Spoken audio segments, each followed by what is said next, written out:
Selamat datang di channel Ye Chen Ping Mania. Terima kasih kepada Tuan Rahim Awang dan Tuan Mohriduan yang sudah berlangganan di channel Ye Chen Ping Mania.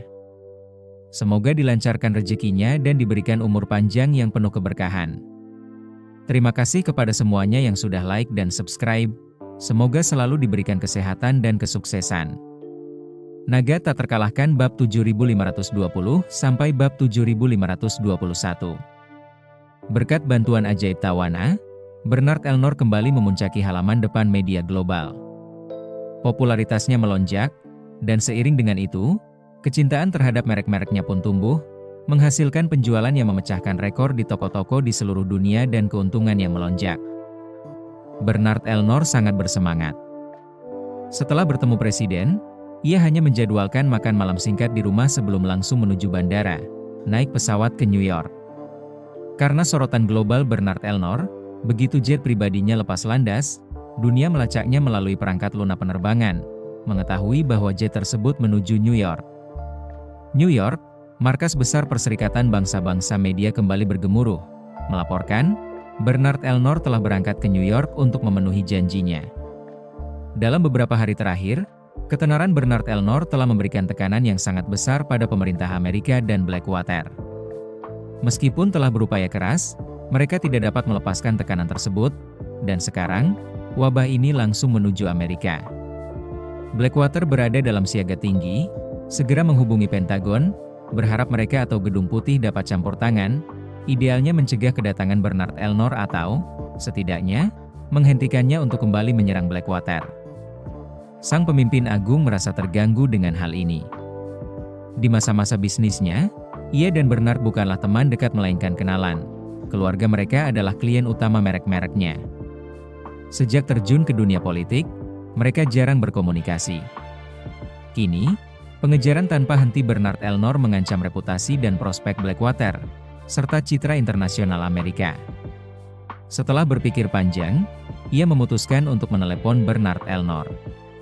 Pada saat itu, Bernard Elnor, yang memandangi pemandangan malam Paris yang semakin redup dari pesawatnya, dipenuhi kegembiraan, merasa seperti seorang jenderal dalam ekspedisi asing, ambisinya membara, siap untuk dilepaskan.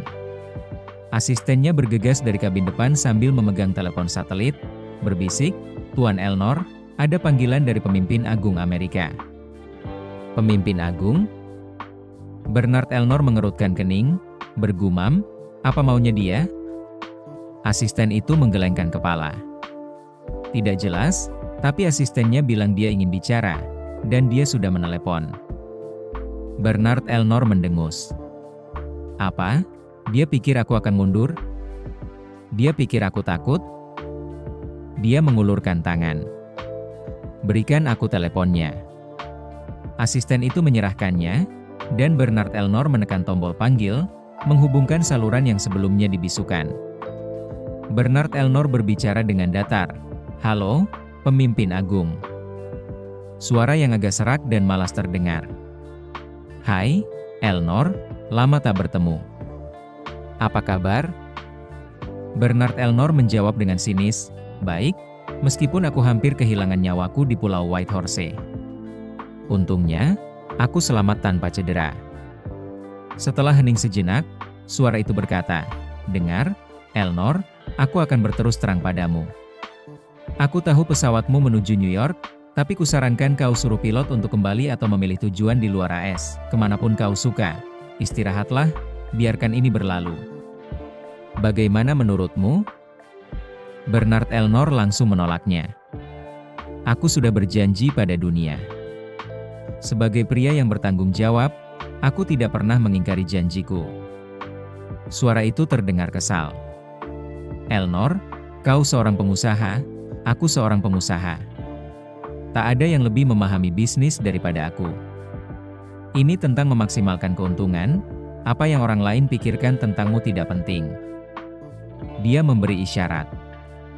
"Jika kita bisa menyelesaikan ini, aku bisa meminta Departemen Perdagangan untuk menawarkan keringanan pajak yang substansial kepada kelompokmu selama 3 tahun ke depan.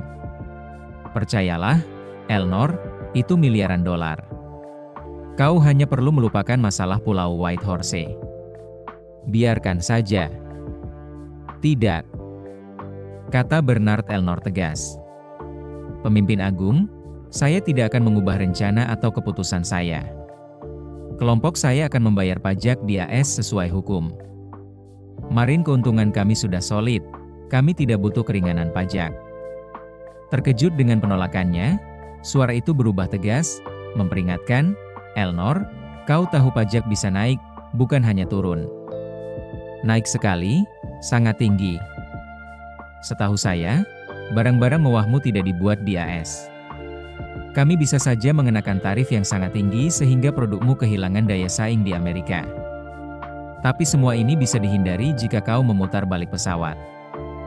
Apa kita sudah sepakat? Terima kasih masih menyimak channel Ye Chen Ping Mania. Kegembiraan Bernard Elnor tak terbendung. Ia tertawa terbahak-bahak. Pemimpin agung, kau serius? Pemimpin agung, yang mengira telah membuatnya takut, berasumsi bahwa ia telah mencapai motif utama seorang pengusaha, yaitu keuntungan. Para taipan papan atas mungkin tampak tidak gentar dengan meraih tambahan 1 miliar, tetapi kehilangan 1 sen pun bisa membuat mereka meratap. Yakin telah memojokkan Bernard Elnor, ia berkata dengan nada ramah, Bernard,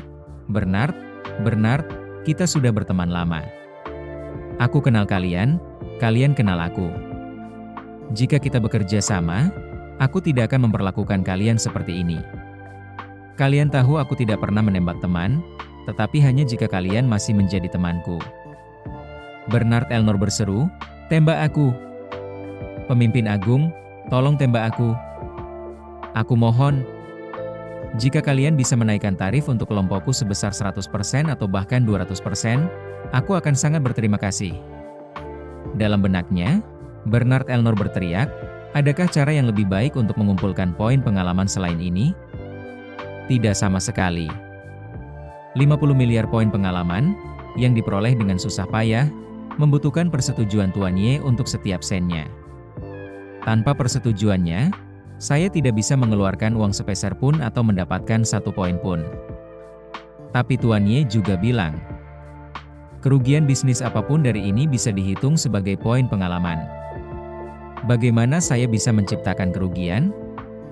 Saya tidak bisa begitu saja menusuk diri sendiri 2 kali, kan?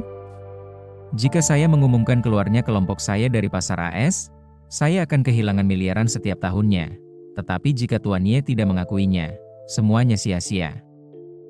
Tapi jika Amerika memberi sanksi kepada saya, itu berbeda.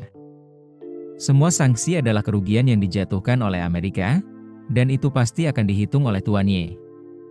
Pemimpin agung tidak dapat memahami pikiran Bernard Elnor. Mendengarnya memohon tarif yang lebih tinggi, ia mengira lelaki tua itu sedang menyindir. Jadi ia mengancam, Elnor, jangan pikir aku bercanda. Aku bisa mempercepat ini, dan akan segera berlaku. Bernard Elnor bertanya, seberapa cepat? Tidak ada waktu. Itu? Pemimpin agung berkata dengan dingin, 2 bulan, mungkin kurang. Bernard Elnor mendesak, tolong percepat. Bisakah itu terjadi dalam seminggu? Pemimpin agung tercengang. Apa ini? Ejekan atau keberanian yang tulus? Merasa terhina, ia memperingatkan, Elnor, selesaikan masalahmu. Jika kebijakan ini berhasil, kau akan memohon padaku, tetapi sudah terlambat. Kau bahkan tidak akan bisa menyampaikannya kepadaku. Bernard Elnor, dengan tidak sabar, berkata, aku mengerti, pemimpin agung. Tolong dorong kebijakan ini secepat dan sekuat mungkin. Ada apa dengan kepalamu? Pemimpin agung benar-benar bingung. Taipan mana yang bukan orang kikir? Bagaimana mungkin Bernard Elnor bersikap seolah-olah tidak peduli dengan uang? Apakah dia benar-benar rela mengorbankan miliaran demi sedikit ketenaran? Ini canggung. Cara terbaik untuk mengendalikan orang kaya adalah dengan mengambil uangnya. Sebuah taktik yang selalu berhasil. Tetapi jika orang kaya itu tidak peduli dengan uang, itu sulit. Menahan amarahnya, ia bertanya, Elnor, demi sedikit ketenaran, kau rela membuang miliaran. Apakah itu sepadan? Sepadan, sungguh sepadan. Seru Bernard Elnor tanpa ragu. Kau mungkin tidak mengerti, Tapi uang menjadi beban bagiku sekarang. Aku tidak menyukainya lagi. Jika Amerika memberiku lebih banyak hukuman, pembatasan, aku hanya akan berterima kasih. Kuharap sanksinya segera datang. Terima kasih banyak. Pemimpin agung mencibir, begitu. Kau hanya menggertak, berpikir aku tidak akan memaksakan kebijakan itu, kan? Bernard Elnor menunjukkan sedikit kegugupannya. Salah paham, pemimpin agung. Aku tidak menggertak. Aku hanya memintamu untuk segera menerapkan kebijakan ini. Seperti yang kukatakan, semakin cepat, semakin baik. Pemimpin agung merasa pusing. Melihat ancamannya tidak berpengaruh, ia hanya bisa mengeluarkan peringatan terakhir.